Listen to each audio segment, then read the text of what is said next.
네, 한미 간 첫 번째 관세 협의가 우리 시간 오늘 아침 끝났습니다. 최상목 경제부총리와 안덕근 산업통상자원부장이 참석한 2+2 협의였는데 탐색전 성격이었죠. 70분 정도 진행된 협의 분위기는 좋았다고 합니다. 6.3 대선을 앞두고 서두르지 않겠다는 우리 측과 속도를 내려는 미국이 언제쯤 합의를 이룰지 토론해 보겠습니다. 조성대 무역협회 국제무역통상연구원 통상실장, 봉영식 연세대 통일연구원 전문연구위원 나오셨습니다. 어서 오십시오. 네, 반갑습니다. 자, 첫 번째 미중 관세 협상, 협의라고도 합니다만 끝났습니다. 오늘 아침에 우리 시간으로 끝났는데 워싱턴 DC에서 열렸죠. 좀 많은 얘기들이 오간 것처럼 발표가 됐는데 봉영식 위원님 어떻습니까? 양쪽이 조금 발표를 한 거잖아요. 어떤 얘기들이 지금 주고받아졌나요? 일단은 이제 양쪽 정부에서 긍정적인 평가가 나오고 있습니다. 예. 그 스캇 베센트 미국 트럼프 정부의 재무장관도 한국 측에서 굉장히 준비를 잘 해왔다, A급이다. 그리고 만족한다는 의사를 표시했고, 예. 최상목 부총리도 그 주미 한국 대사관에서 브리핑을 통해서 그 품목별 그리고 보편 관세 폐지를 요구했다. 그리고 한미 간의 방위비 분담금 협상은 포함되지 않았다는 식으로 우리의 국익을 보호하기 위해서 굉장히 강경한 입장을 요구했다는 것을 명시했습니다. 그러니까 예. 일단은 출발은 좋다. 사회자님께서 말씀하신 대로 이거는 협상의 시작이 아니죠. 협상의 시작을 위한 협의를 한 것이기 때문에 아직은 이제 어떤 큰 실수가 있다든가 잘못됐다 아니면 잘 됐다고 전체적인 평가를 하긴 이릅니다. 일단은 이제 5월에 미국 무역 대표부가 방한했을 때부터는 이제 본격적인 실무 또 고위급 협상이 가동될 것으로 보입니다. 네. 전체적인 평가는 좀 이르지만 일단 출발은 괜찮게 한 것 같다. 봉영식 연구위원님의 평가였는데 양측이 1시간이 조금 넘게 얘기를 했다고 하니까 앞으로 본격적으로 협상할 주요 의제가 이제 결정됐다. 이렇게 봐야 됩니까? 네, 일단은 90일 동안 연기를 했던 그 기간 예. 동안 상호관세 적용을 연기했던 기간 동안 협상을 해서 7월 안에 이제 패키지 딜을 하겠다라는 것이고요. 예. 크게 이제 관세, 비관세, 그다음에 관세와 비관세, 환율, 환율, 경제 안보, 그다음에 경제 안보. 투자 협력 이렇게 이제 4가지 분야에서 주로 협상을 하겠다. 예. 이런 협상의 범위를 테두리를 정한 데에 이번 협의의 의미가 있지 않을까 그렇게 생각합니다. 이 중에서 경제 안보라 그러면 어떤 부분을 조금 염두에 두고 양측이 이걸 좀 주요 의제 테마로 정했을까요? 주로 이제 수출 통제나 이제 관련된 공급망 관리 쪽이 되지 않을까 생각하는데요. 아무래도 미중 간의 그런 패권 전략적 경쟁을 계속 해나가고 있는 상황이기 때문에 네. 일단 미국은 기본적으로 중국에 대한 의존도를 줄여나가겠다는 입장에서 아마 이런 부분에 있어서도 한중 간의 이제 거래 규모도 많고 인접한 국가이다 보니까 이런 부분에 어떻게 한미 간의 협력을 할 수 있을지를 논의할 가능성이 있지 않을까 그렇게 생각합니다. 네. 요번에 이제 예. 대개 2+2 회의라 그러면은 외교장관과 국방장관이 참여하는 게 대부분입니다. 보통의 경우는요. 예, 그렇습니다. 이번에는 그렇지 않고 상공부 장관하고 이제 재무장관, 재무장관. 저쪽에 있는 무역대표부와 재무장관이 예. 참여를 했죠. 그만큼 이제 안보와 경제 협력 분야가 연계가 되면서도 분리를 하겠다. 이것이 우리와 미국의 입장인 것이죠. 예. 여기서 이제 관세 및 비관세 무역 조치는 당연히 이제 4월 2일 해방의 날을 선포하고 트럼프 행정부가 전 세계에 대해서 관세 폭탄을 던졌으니까요. 상호 관세. 네, 우리 네. 입장에서는 여기에 대해서 의의를 제기하면서 상호 관세뿐만 아니라 품목별 관세도 폐지를 요구한 것이고 자동차, 철강에 지금 그렇죠. 25% 관세요. 하지만 나라와 나라 간의 이런 경제 협력은 그 무역에만 국한된 건 아니지 않습니까? 그래서 투자 협력 분야도 내 분야 중에 하나로 이제 논의하겠다고 얘기했고 예. 여기서 경제 안보는 아까 말씀드린 대로 적어도 아직까지는 한미 간의 방위비 분담금 협정을 재개정하겠다는 것까지는 논의가 안 됐기 때문에 경제 안보에 들어가는 것은 미국이 관세 철폐를 해주는 대신에 우리가 기여를 하겠다. 즉 미국이 고민하고 있는 중국 견제에서 굉장히 고민하고 있는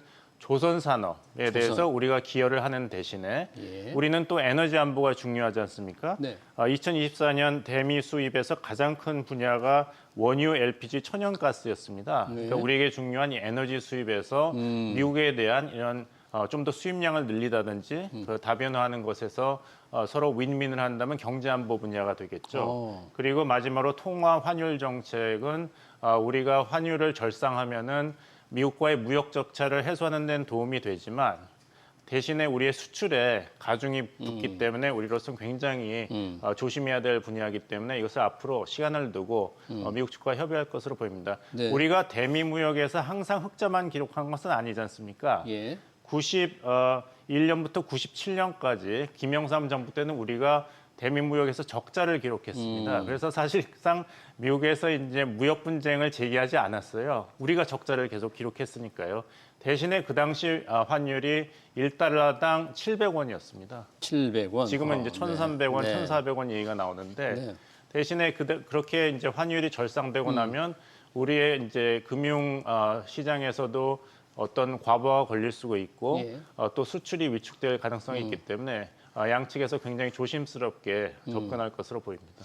예, 환율 정책도 4가지 테마에 들어갔는데 우리가 가장 강조했던 분야는 뭡니까? 우리 뭐 자동차 관세에 대해서 특별히 최상목 부총리가 자동차 산업에 타격이 많으니까 얘기를 했다 그러는데 그게 가장 우리한테 절실한가요? 일단 우리가 미국으로 제일 수출을 많이 하는 게 자동차하고 자동차 부품입니다. 네, 그래서 이제 그 자동차에 대한 25% 관세는 사실은 상호 관세와는 별도로 예. 무역확장법 232조라는 그런 법 조문에 따라서 예. 지금 어떤 특정 품목의 수입이 미국의 안보에 어떤 위해를 가한다고 판단할 경우에 그 수입을 제한을 할 수 있는 그런 법이 있는데 예. 그 법에 따라서 25%의 관세를 일단 완성차에 이미 부과를 하고 있고요. 예. 또 5월부터 이제 자동차 부품에 대해서도 관세를 부과할 예정입니다. 그래서 예. 최대 수출 품목인 이 자동차 분야에서의 관세는 상당히 우리 입장에서는 굉장히 중요한 부분이고 예. 아마 이 부분을 조금 더 강하게 어필하고 의견을 전달한 게 아닌가 그렇게 생각합니다. 우리로서는 자동차 관세를 지금 빨리 없애는 쪽에 더 무게 중심을 많이 두고 있다 그러는데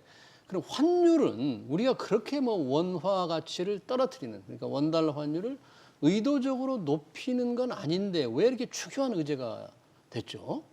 글쎄요, 뭐 한 가지 좀 단서를 본다면은 지난해 말에 우리나라가 환율 조작국의 감시 대상 리스트로 지목이 된 바가 있습니다. 이건 예. 우리가 특별하게 뭔가를 잘못했다기보다는 자동적으로 어떤 특정 조건을 만족을 하면은 등록이 되도록 되어 있는데 이런 부분도 뭐 이번 대화를 통해서도 양측의 오해를 좀 불식하고 할 수 있는 계기가 되지 않을까 그렇게 생각하고요. 예. 뭐 환율 자체가 뭐 크게 뭐 중요한 이 협상의 어떤 그런 협상을 좌지우지할 만한 그런 안건이라고 생각하지는 않고요.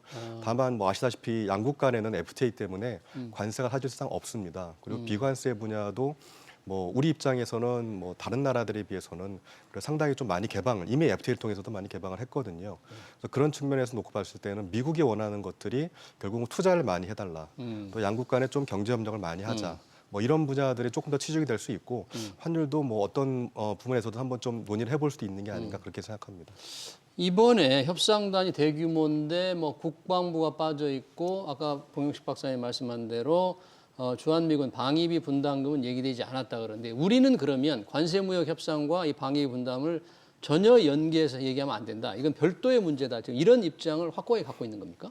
확고하면서도 유연하다고 이렇게 말씀드릴 수밖에 없습니다. 왜냐하면은 우리에게 유리하면 확고한 입장을 유지하는 것이 맞고 만약이라도 미국과의 이런 관세 협상에서 우리가 좀 더 그 카드로 사용할 수 있다면은 유연한 입장을 보이는 것도 우리에게는 전체적인 국익 수호 차원에서 맞는 것이죠. 하지만 지금 상태에서는 네. 트럼프 대통령이 어떠한 이제 과학적이고 그 검증된 근거 없이 10배 이상을 더 내야 된다. 바이든 대통령이 말도 안 되는 합의를 끌어냈는데 내가 그래서 고치겠다고 대선 기간 동안에 계속 얘기했지 않습니까? 예. 그러면 우리가 14조 원 정도를 토해내야 됩니다. 하지만 이미 그 12차 한미 간의 방위비 분담금 협정을 체결했기 때문에 예. 내년 2026년부터 5년간 이 한미 간의 방위 분담은 협정이 이미 있습니다. 이미 정해져 있다. 정해져 이거잖아요. 있습니다. 그것을 어떤 타당한 근거 없이 바꿀 이유는 사실 없는 것이죠. 이것은 미국 대통령의 어떤 주장이기 때문에 이것을 받아들일 것인가 받아들이지 않을 것인가는 우리가 우리에게 유리한 입장에서 대응하는 것이 맞습니다. 중요한 것은 제11차 방위 분담금 협정이 있었는데 당시 이제 바이든 정부가 출범하자마자 양국이 사인을 했습니다. 하지만 그때 우리가 전략적으로 실수한 것은 그동안 유지돼 왔던 연간 방위비 분담 한국 측 인상률을 이전에는 그 물가 인상률과 연동을 했는데 예. 그보다 약 3배가 높은 국방 예산 연간 증가율과 연동을 하는 그런 변화에 우리가 동의를 했습니다. 그렇게 된다면은 원금보다 무서운 게 이자인데 예. 그러면 트럼프 대통령이 얘기한 대로의 굉장히 천문학적인 숫자를 우리가 방위비 분담을 하게 되었었죠. 다행히 그것을 외교부가 다시 협상 주체가 되면서 12차에서는 단연간 합의를 이끌어냈을 뿐만 아니라 다시 한번 물가지수와 연동하는 그런 수정을 했습니다. 네. 근데 그것을 바꾼다면은 어떠한 경제적인 큰 이익이 없는 상황에서 바꾼다면은 그냥 미국의 요구에 그냥 우리가 순응하는 결과가 됩니다. 네, 근데 왜 그런 제가 물어봤느냐면 트럼프 대통령이 이 한덕수 권한대행에 전화를 했잖아요. 전화를 했을 때 관세 무역 또 알래스카 원유 거기에다가 방위비까지 합쳐서 원스톱 쇼핑을 하면 참 아름답다. 이렇게 하니까 모든 게 다 이번 협상을 통해서 다 통틀어서 협상을 하는 게 아니냐 이런 예상이 있었는데 예상과 달리 방위 분담은 이번에 거론이 안 될 것 같아서 조금 왜 트럼프 대통령 입장이 반영이 안 되나요? 글쎄요, 뭐 저는 방위비는 제 전문 분야가 아니긴 합니다만은 네. 뭐 일본이 사실 우리보다 일주일 앞서서 협상을 했습니다. 그래서 경제재생상이 이제 백악관에 갔을 때 갑자기 이제 트럼프 대통령이 등장을 하면서 그렇죠. 예고 없이 등장해가지고 뭐 방위비 얘기를 꺼내면서 상당히 좀 당혹해 만들었는데 뭐 다행히도 우리하고 협상할 때는 그런 장면이 연출되지 않아서 예. 뭐 방위비는 뭐 사전에 그런 부분들이 양국 간에 조율이 됐는지는 모르겠습니다만은 예. 뭐 그럼에도 불구하고 뭐 비록 이번에는 이제 아까 말씀드렸던 4개 분야는 빠져 있지만 거기선 빠져 있지만은 나중에 언제라도 이제 트럼프 대통령의 개인 캐릭터상 예. 또 한 번 또 이렇게 깜짝 등장해서 요구할 가능성도 있지 않을까. 뭐 그런 부분도 정부 협상단도 염두에 두고 그런 어떤 그 돌발 상황에 대해서도 대비를 해야 되지 않을까 그렇게 생각합니다. 예. 트럼프 대통령 입장에서는 당연히 본인이 중요하다고 생각하는 그리고 자기 유권자한테 어필할 수 있는 이슈는 그거를 부각시켰겠죠. 일본에 대해서도 그 무역 적자 제로를 만들고 싶다는 얘기를 미국 대통령이니까 그렇게 일본 측에 얘기를 했고 예. 그것을 받아들이는 것은 이제 일본의 이시바 정부에게 오롯이 이제 달려 있는 사안이고요.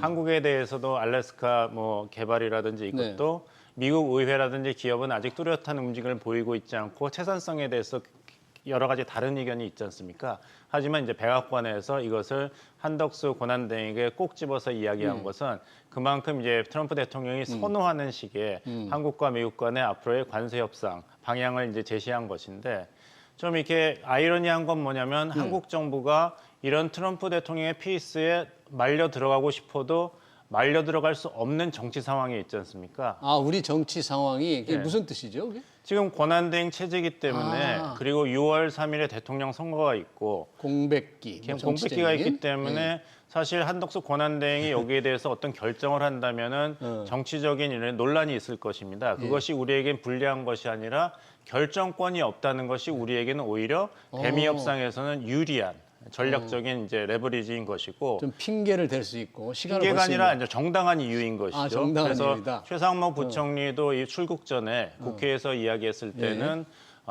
결국에는 이제 조기 합의가 목표가 아니라 좋은 합의가 목표다. 예. 그래서 다음 정부가 이제 출범하는 것을 염두에 두고 있기 때문에 6월 3일 대선 이후에 정부도 받을 수 있는 종류의 그런 합의를 추진하고 있고 다만 계속 여기에 이제 정부 관리들이 다음 정부에서도 계속 이 미국과 다른 나라와의 통상 협의를 실무를 담당할 확률이 높기 때문에 이런 학습이라든지 준비 차원에서는 계속 미국과 협상을 하고 또 일찍 시작하는 것이 우리가 국익 보호 차원에서 도움이 되기 때문에 일찍 미국과의 협의를 하는 것이라고 선을 그었습니다. 예. 따라서 또 이번에 대통령은 사실 인수위가 없지 않습니까? 그렇죠. 네. 탄핵 이후에 출범하는 정부이기 때문에 6월 4일부터 이제 업무에 들어가게 됩니다. 따라서 이 연계성이 어느 때보다 중요하기 때문에 미국에서 아무리 이 권한대행 체제에서 자국이 선호하는 또 트럼프 백악관이 선호하는 식으로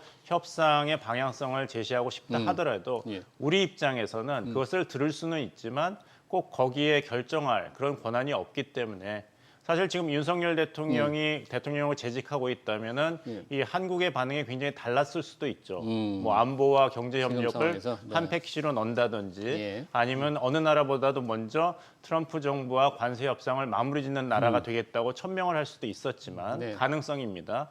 하지만 이제는 그런 얘기를 할 수 있는 상황이 정치적인 아니죠. 권한을 있는 사람이 우리 정부에 없기 때문에 결국에서는 6월 초까지는 결국에는 기다릴 수밖에 없는 것이 네. 우리의 입장이고 미국도 여기에 대해서는 어떻게 할 수가 없죠. 그러네요. 윤석열 전 대통령이 지금 없는 상태라 오히려 정부 협상을 조금 늦출 수 있는, 실제로 늦춰야만 하는 상황이 지금 돼가고 있네요. 자, 이번 협의가 7월 8일, 그러니까 상호관세가 90일간 유예되는 7월 8일 전까지 뭔가 합의를 이루자. 그래서 뭐 7월 패키지를 어떤 그런 거에 대한 공감대를 이뤘는데 그 시간까지 협의할 수 있는 가능성, 합의를 이끌어낼 수 있는 가능성은 좀 있다고 봐야 돼요. 어떤 시간적으로는 어때요? 아마 뭐 미국 입장에서는 최대한 이제 뭐 트럼프 대통령이 좋아할 만한 그런 합의를 원할 것 같고요. 예. 하지만 우리 입장에서는 아까도 이제 박사님께서 네. 말씀하신 것처럼 빠른 딜도 어느 정도는 필요합니다. 그래야지 이제 트럼프 행정부 쪽에서 여러 가지 이제 국내 정치라든지 또 다음 상호관세 협상을 해야 되는 국가들이 있거든요. 지금은 일단은 첫 번째로 지목한 5개 국가만 대상으로 좀 우선 협상을 하고 있는 상황입니다. 예. 그래서 어느 정도 이 5개 국가와 레퍼런스를 삼을 수 있을 만한 협상 결과를 만들어내고 예. 그다음에 나머지 국가들과 또 협상을 해야 되는 그런 다음 단계들이 있거든요. 예. 그래서 그런 측면에서 봤을 때는 어느 정도 좀 빠른 딜을 원할 거고 우리 입장에서는 그런 부분을 좀 잘 공략해야 되지 않을까 생각합니다. 그래서 예컨대 너무나 이제 우리가 뭐 다 열어준다라는 그런 것이 아니라 7월 안에 어느 정도 합의를 하되 이제 그 합의가 최종적인 것이 아니라 예. 다음 단계의 어떤 실무 협상을 할 수 있는 하나의 좀 프레임워크를 만드는 합의가 될 수도 있지 않을까 그렇게 생각을 하고요. 네. 뭐 그런 부분은 어떻게 보면 양국 간에도 좀 이해가 맞을 수도 있는 그런 하나의 솔루션이 되지 않을까 생각합니다. 저도 이제 예. 조 실장님 의견에 전적으로 동감하는 것이 5개국을 우선 협상국으로 지정했지 않습니까? 예. 그래서 이제 베센트 미국 재무장관은 먼저 미국과 협상 타결하는 국가가 가장 큰 혜택을 받을 것이다. 이런 얘기는 하고 있지만 사실 상식적으로 보면 꼭 그게 맞지는 않겠죠. 왜냐하면은 만약에 우리나라가 그 5개 국가 중에 또 70여 개 국가 중에 관세 폭탄을 맞은 다음에 제일 먼저 미국과 타협안을 그 합의를 한다면 그게 기준이 돼 버립니다. 하나의 그 다음에 기준이 된다. 우리는 어떻게 움직일 수 있는 여력이 없는데 예. 다른 국가들은 한국과의 미국과의 합의를 기준으로 해서 그것보다는 좀 더 유리하게 해달라고 레버리지를 사용할 수가 있거든요. 예. 그러니까 일종의 이게 눈치 싸움이기 때문에 7월 8일까지는 모든 나라가 최대한도로 시간을 끌은 인센티브가 있습니다. 인도가 먼저 하느냐, 일본이 먼저 하느냐, 무엇을 받았느냐, 무엇을 포기했는가를 보고 거기서 맞춤형으로 우리나라에게 유리한 것을 협상안을 미국으로부터 얻고 싶기 때문에 예. 시간을 어떻게 지혜롭게 이용하느냐가 우리에겐 중요한데 마침 정치적으로는 굉장히 어렵습니다만 대선 국면이고 네. 새 정부가 6월 초에 출범하고 30일 이후까지는 90일 관세 유예가 지속되기 때문에 네. 우리 입장으로서는 적어도 미국에게 이런 정치적인 설명을 할 수 있는 그러네요. 정당성을 네. 주장할 수 있는 근거가 있습니다. 네, 이제 양쪽이 딜을 이제 본격적으로 실무 협의를 하게 될 때 중요한 것 중에 하나가 우리가 뭔가 받아줄 수 있는, 우리가 딜을 해서 내놓을 수 있는 건데 그 중에 하나가 트럼프 대통령이 직접 얘기한 알래스카 LNG 개발 프로젝트잖아요. 곧 뭐 실무 협의도 한다. 알래스카 실사를 하러 간다. 뭐 알래스카에서 이런 개발 프로젝트 관련 뭐 서밋을 한다. 이런 여러 가지 뉴스들이 나오는데 이 부분이 우리가 자동차 관세를 없애는데 조금 확실한 딜의 수단으로서 좀 이용할 수 있는 정도가 될까요? 알래스카의 이제 에너지 개발 프로젝트는 트럼프 대통령이 약속했던 여러 가지 공약 중에 메인 공약 중에 하나고요. 예. 그다음에 취임하면서 또 내렸던 행정명령에도 이 알래스카 관련된 것들이 들어가 있습니다. 그만큼 트럼프가 굉장히 중요하게 생각하는 그런 이슈입니다. 그런 측면에서 봤을 때에는 한국한테 우리에게 이런 부분들을 좀 더 적극적으로 참여해서 우리가 공동으로 개발을 하고 또 거기에서 생산된 그런 그런 뭐 가스라든지 원유를 한국에 반입해가는 수입해가는 그런 그림을 생각을 하고 있지 않을까 이렇게 생각을 하고요. 예. 뭐 결과만 놓고 보면은 굉장히 아름다운 그림이긴 한데 뭐 저도 가보진 않았습니다만은 굉장히 좀 개발하기가 혹독한 환경이고 뭐 시간도 이렇게 1년 내내 그 프로젝트를 추진할 수 있는 그런 물리적인 환경도 아닌 것으로 제가 알고 있습니다. 예. 그래서 이런 부분들을 아마 정부에서는 좀 실사를 통해서 예. 타당성이라든지 실제 비용 예상 비용이라든지 또 기업들도 가서 좀 이런 것들에 대한 어떤 참여 의사를 좀 확인해 보는 예. 그러한 부분들이 필요하지 않을까 그걸 염두에 두고 얘기를 한 것으로 저는 좀 이해를 했습니다. 네, 그러니까 7월 8일 이전에 바로 이런 부분에 관한 딜이 제대로 이루어질 수 있을지 그 사이에 뭐 경제성 조사라든지 모든 게 다 이루어질 수 있을지는 조금 의구심이 좀 드네요. 그래서 아까도 말씀드렸지만은 7월 패키지라는 것이 이제 우리가 최종적으로 알래스카 프로젝트에 이렇게 조인한다 이렇게 결정을 내리는 것이 아니고 이것을 어느 정도 좀 타당성을 파악을 했고 추가적으로 이것을 양국 간에 좀 더 논의를 한다. 네. 뭐 쉽게 말씀드리면 예를 들자면은 뭐 한미 알래스카 에너지 개발 프로젝트 TF라든지 예. 뭐 그런 것들을 통해서 이 논의를 이어가는 그런 부분들을 7월 패키지들에 반영할 수 있지 않을까 네. 뭐 그렇게 한번 좀 생각을 해봅니다. 네, 고용식 박사님, 우리 아까 이제 먼저 협상을 하는 나라가 하나의 기준이 될 수 있다고 그러는데 우리보다 지금 먼저 좀 진행되는 게 인도, 일본이잖아요. 혹시 좀 어느 정도 많이 좀 진전이 있습니까? 우리가 조금 뭐 보고 배워야 할 거라든지 좀 참조할 만한 게 좀 있습니까? 지금? 물론 있습니다. 하지만 먼저 구분을 해야 될 게 협상을 조기에 시작한 것이지 협상을 조기에 타결한 것이랑 같지 않죠. 시작만 먼저 했습니다. 그래서 우리나라가 미국이 5개 주요 협상으로 진영을 하고 협상 요구를 했을 때 우리가 받아들이고 이렇게 빨리 시작한 것은 굉장히 정확한 대응이라고 봅니다. 미국 측에서도 긍정적으로 이제 반응을 이끌어냈죠. 하지만 타결은 시작과 또 다르지 않습니까? 그러니까 조기 타결이나 좋은 타결을 해야 되는 것이죠. 그런 면에서 본다면 아직 굉장히 이른 단계지만 인도라든지 일본이 미측에 어떤 요구를 했는가 또 그런 요구를 어떻게 프레임을 만들었는가를 우리가 참조할 수가 있습니다.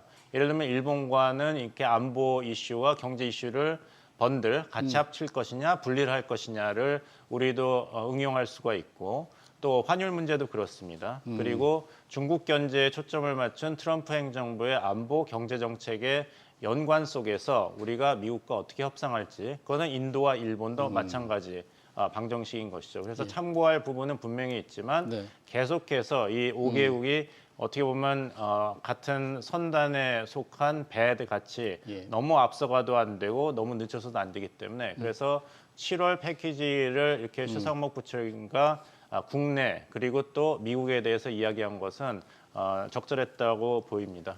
알겠습니다. 지금 우리만 그런 게 아니고 또 중요한 미국의 협상이 파트너가 중국입니다. 트럼프 대통령은 지금 양쪽의 갈등이 높아지고 있는 가운데서도 중국과 협상을 하고 있다. 곧 뭔가 관세를 좀 더 낮출 것이다. 이런 신호를 보내고 있는데 중국은 우리 협의를 하지 않고 있다. 이렇게 지금 얘기하잖아요. 실상은 어떻게 돼가고 있는 거예요, 지금 미중 간에? 글쎄요, 뭐 저도 뭐 현재 있는 건 아니기 때문에 뭐 정확하게는 모르겠습니다만은 양국 간의 대화가 전혀 없는 건 아닐 거라고 생각을 합니다. 하지만은 뭐 중국이 생각하는 대화나 협상이라고 하는 것은 양국이 대표가 앉아서 마주보고 앉아서 뭔가 좀 구체적인 그런 제안을 주고받는 것을 협상이라고 생각을 하는 것 같고 뭐 트럼프 대통령이 말하는 계속 매일 얘기하고 있다라는 것은 뭐 그 미중 간의 이제 현실적인 그런 대화 혹은 이제 우리가 언제쯤 협상을 하면 좋을지 이런 부분이 분명히 실무자들은 얘기를 할 거거든요. 막 그런 것들을 대화를 하고 있다고 표현한 것이 아닐까 그렇게 좀 추측을 해봅니다. 네, 지금 말로만 보면 트럼프 대통령이 계속 얘기하고 있으니까 미국이 관세를 때려놓고 미국 스스로 조금 시진핑 주석이 나오지 않으니까 조바심을 내는 것처럼 비춰지긴 합니다. 실제로는 앞으로 진행이 어떻게 될지 모르지만 어떻게 예상할 수 있을까요? 중국 입장에서도 서두를 필요가 하나도 없는 것이죠. 왜냐하면 이제 트럼프 1기를 경험을 했기 때문에 트럼프 행정부가 이런 관세 폭탄을 어떻게 구사할 것인지에 대해서 경험도 있고 거기에 대한 이제 미국의 무역 비중을 줄이면서 그리고 내수 시장을 진작하면서 기초 체력을 굉장히 강화해 왔습니다. 그래서 이제 중국 측에서는 125대 145% 관세 그런 치킨 게임을 한 것도 이것이 우연이 아닌 것이죠. 중국의 이제 수출 비용이 19%까지 줄어들었고 거기서 미국에 대한 수출이 15%밖에 안 되기 때문에 트럼프 행정부의 대중 관세 폭탄이 다 실현이 된다 하더라도 중국 GDP에는 2.8%만 영향을 받게 됩니다. 그렇다면 예. 내수를 진작하게 된다면 중국이 이런 관세 전쟁에서 버틸 수 있는 힘은 충분한 것인데 예. 오히려 이제 문제가 있는 것은 미국입니다. 왜냐하면은 트럼프 대통령이 이제 해방을 선언하고 관세 폭탄을 세계에 던졌는데 그 다음에 미국 주식 시장이 일경무원을 증발했지 않습니까? 네. 그리고 국채 시장까지도 흔들렸고 그 다음서부터는 트럼프 대통령이 계속 말을 바꿨어요. 무슨 면제, 네. 애플도 면제, 무슨 면제가 계속 이루어졌기 때문에 결국에는 이제 트럼프 정부가 몰리고 있다는 인상을 네. 중국뿐만 아니라 모든 나라가 알게 되었고 여기서 문제는 그런 식으로 면제 그런 단기 조치를 취하면서 미국의 대기업들은 어느 정도 숨통을 트여줄 수 있지만 결국에 가서는 이제 미국과 중국 간의 관세 정책이 본격화되면은 가장 큰 피해를 보는 것은 이제 주택 시장과 네. 소상공인입니다. 주택 시장은 근데 금리가 몰라서 그런 모양이죠. 네, 그렇습니다. 네. 그다음에 불법 이민자 단속을 하기 때문에 주택을 400만 채 정도를 지어야지 수급이 맞는데 이런 계속 치솟고 있는 주택 가격을 안정화하기 위해서는 불법 이민 단속을 한다니까 일하러 나오질 않는 거예요. 예, 그러네요. 그다음에 건축 자재도 중국에서 들어오질 못하고 아니면 너무 비싸지고. 네. 그래서 그렇게 된다면 소상공인이 몰락하고 주택 시장이 흔들리게 된다면은 미국 경제는 더 어렵게 되고 예. 그렇다면 이제 유리한 국면은 아무래도 중국에게 가겠죠. 중국도 경제 상황이 그렇게 좋지 않잖아요. 그러니까 이 협의가 제대로 이루어지지 않으면 아무리 지금 중국이 미국에 대해서 맞받아치고 있다고 하지만 견딜 수 있는 내성이 좀 있을까요? 중국 자체가. 일단은 저희가 볼 때는 중국 정부가 굉장히 잘 준비를 했던 것 같고요. 준비를? 예, 그건 두 가지 측면에서 볼 네. 수 있는데요. 일단은 8년 전에 시진핑 정부하고 지금하고는 완전히 다릅니다. 그 당시만 해도 막 시진핑 2기를 시작했기 때문에 네. 여전히 이제 내치를 좀 안정할 필요가 있었고, 그다음에 1대1로가 본격화되면서 좀 더 대외 정책을 펴나감에 있어서도 사실은 미국의 눈치를 볼 수밖에 없는 상황이었거든요. 그 외 경제 규모라든지 수출 역시 지금하고는 완전히 다릅니다. 특히 이제 첨단 제품이라든지 관련된 광물 공급망은 지금은 중국이 거의 독점을 하다시피 하고 있지만 그 당시만 해도 그렇지가 않았거든요. 예. 그래서 그런 측면을 봤을 때는 많이 준비가 되어 있고 또 하나는 지금 바이든 정부를 거치면서 여러 가지 미국의 제도들을 많이 중국에 지금 가져와서 지금 자기들도 준비를 철저히 했다는 점입니다. 그래서 이런 부분들을 트럼프 정부가 적절히 대응하지 않을 경우에는 상당히 중국과의 협상이 난항에 빠질 수도 있을 가능성도 배제할 수 없을 것 같습니다. 네, 처음으로 끝난 우리 한미 관세 협의에 이어서 미중 관세 협상 전망까지 관련 토론 여기서 마쳐야 될 것 같네요. 지금까지 조성대 무역협회 국제무역통상연구원 통상실장이었고요. 봉영식 연세대 통일연구원 전문연구위원이었습니다. 고맙습니다.